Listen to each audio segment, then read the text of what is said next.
Coming up on the cherry on top. Our journalists go out into the field to investigate a brand new conspiracy group that hopes to take over the city. Temple University reveals its new construction plans and what they hold for the future.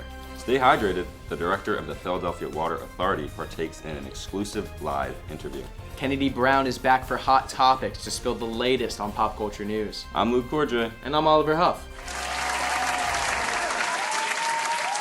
An underground fighting ring has been wreaking havoc on the Temple community. Most speculate this is the product of rising tensions between the administration and the student body. Seems to me that people need to take out their frustration with the school on something.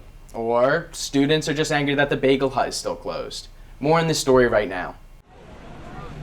Temple University is no stranger to violence. Since the pandemic, crime and violence has risen in the northern region of the city of brotherly love. Comments under a MySpace Temple cooking blog reveal that in the darkest corners lies an underground fighting ring.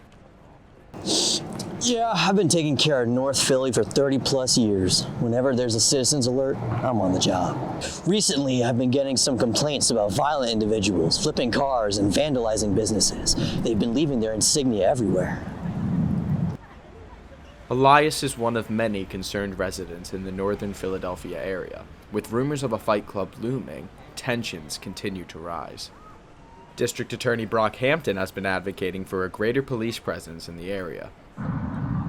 It's what I've been saying for years.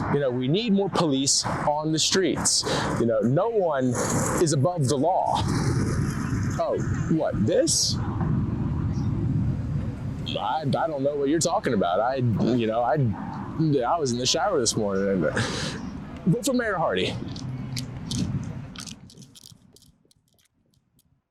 With a change in administration approaching, we can only hope for peace and tranquility in our city. Glad our city is in the hands of someone like Brock Hampton. Moving on to weather this week, we see typical Pennsylvania temperatures. Today we expect cloudy skies, the low of 15 degrees and a high of 35. Then tomorrow we predict sunny skies with a low of 55 and a high of 78. Certainly a jump in temperature. Just like you said, Oliver, these are typical Pennsylvania temperatures. Moving on to Wednesday, we've received a flood warning as heavy showers are expected with a low of 33 and a high of 45. Weather authorities have also warned of an increase in potholes, as if Pennsylvania roads could fit anymore. You know what part of weather always sucks on campus? What's that, Luke? Wind. And you know what makes wind worse? Morgan Hall. Yes, but not what I was thinking. Construction is what I was thinking. Oh yeah, plus it always gets in the way of stuff. I went down to the construction site on campus to talk to students and construction workers and get a deeper look at its effects. Temple University plans on constructing a brand new public health building next to its famous bell tower. The university often receives backlash for its constant construction, but in a statement on Friday, the head of construction said, "Too bad, grow up." We reached out to the head of construction for this project and asked to have a sit-down interview to ask him his opinions on the backlash the school is facing.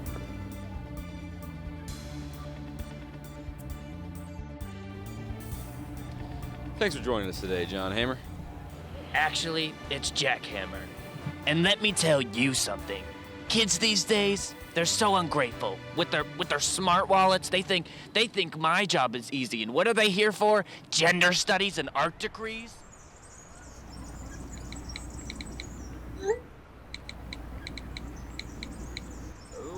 Okay. Thank you for your time. Are you the head of construction? I don't know how you people think I'm able to do any work out here when you're so loud all the... Well, we heard arguments from both sides showing yet again how divisive the university's decisions can be. One thing is promised with this new construction though, and that is the addition of 2 new wind tunnels on our campus. A great example of Temple University's outstanding inclusivity. Coming up on the cherry on top. What's going on with the water in Philadelphia? Budget cuts around Temple. And Kennedy Brown will be here with our hot topics for this week. We'll be right back after this.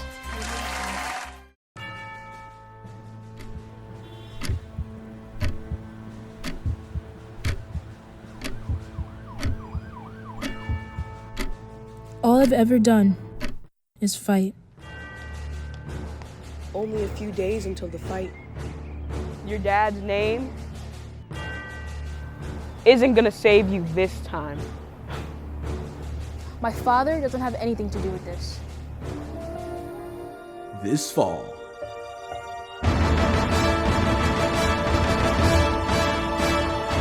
A new addition to the Rocky universe.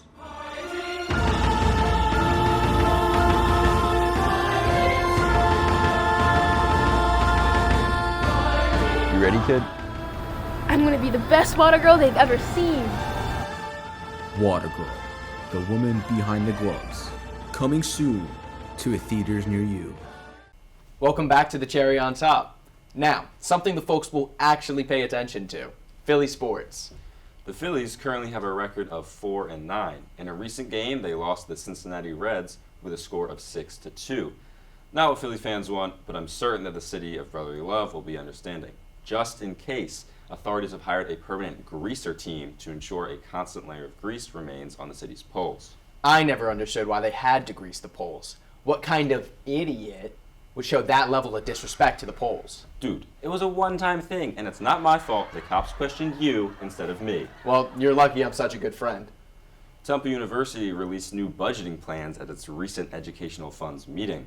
The board hoped to lay out the plans for the next 4 years and unfortunately make some budget cuts. Schools that will lose money due to the budget cuts include the Tyler School of Art, the College of Engineering, the Beasley School of Law, the Klein College of Media and Communication, and just about every other school in the university. The only school gaining money from this new budget is the Fox School of Business.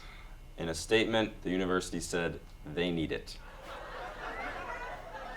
Now, I'm going to step away and make room for a special guest to talk about the water crisis here in Philadelphia. But first, our reporter Jackie Smith dove into the details with the head of the Philadelphia Water Department, Herbert Olson, to get some background on the situation.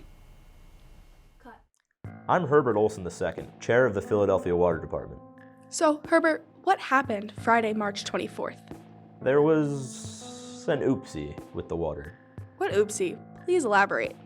So pretty much there was something in the water that wasn't supposed to be there. You mean latex? Yes, fine. The latex. Hi, I'm Maxine Rivers, and I'm a latex poisoning survivor.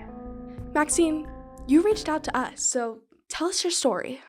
Well, I was taking my daily dip in the Delaware River when the second alert got sent out. They said the water was fine to drink, so I thought, I'll probably be okay.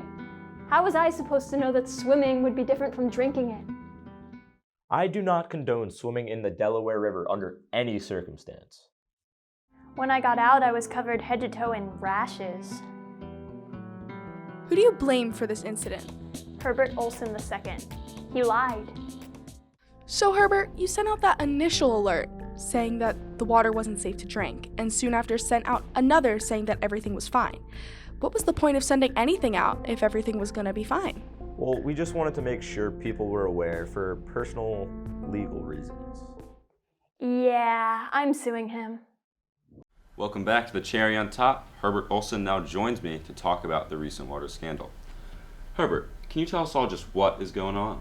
Well, Luke, what's going on is I'm on your show. Yes, you are. I was talking more about the recent water situation. As I'm sure everyone's heard, there was roughly 12,000 gallons of latex spilled into the Delaware River, and the city gave everyone a 30-minute warning to stop drinking tap water and buy bottled water. What do you have to say about this? Yes, there was an unfortunate situation with the Delaware, but in all fairness, that was not our intended use with the latex. What was it intended for then, Herb? That's not important and classified. That's really suspicious, Herb, but I understand the NDAs all too well. I'll ask more basic questions. Is it true that the water is now safe to drink?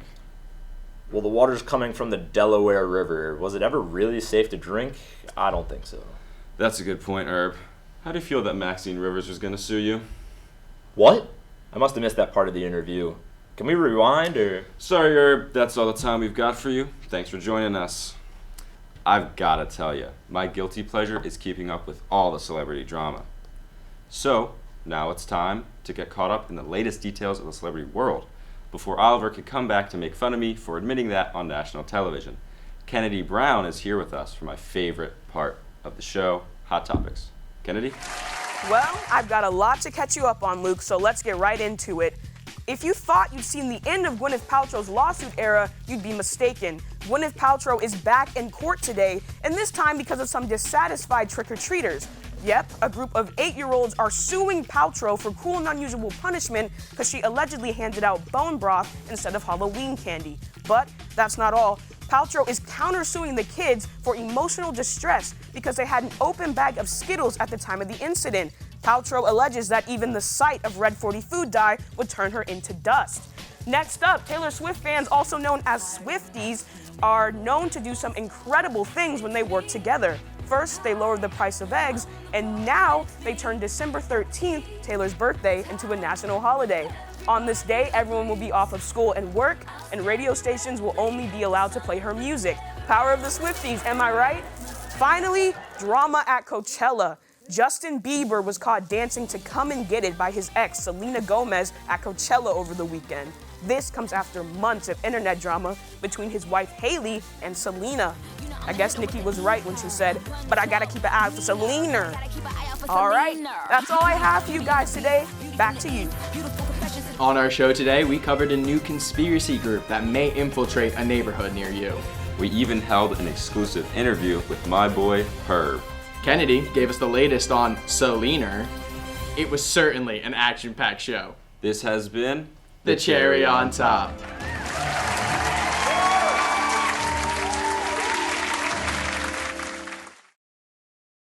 Up on the cherry on top. What's going on with the water in Philadelphia? Budget cuts around Philadelphia? No, I meant Taboo. Budget cuts across. Oh my god. Budget cuts across. What's going on with the water in Philadelphia? Budget cuts around to the. Oh my god. Weather still take 3.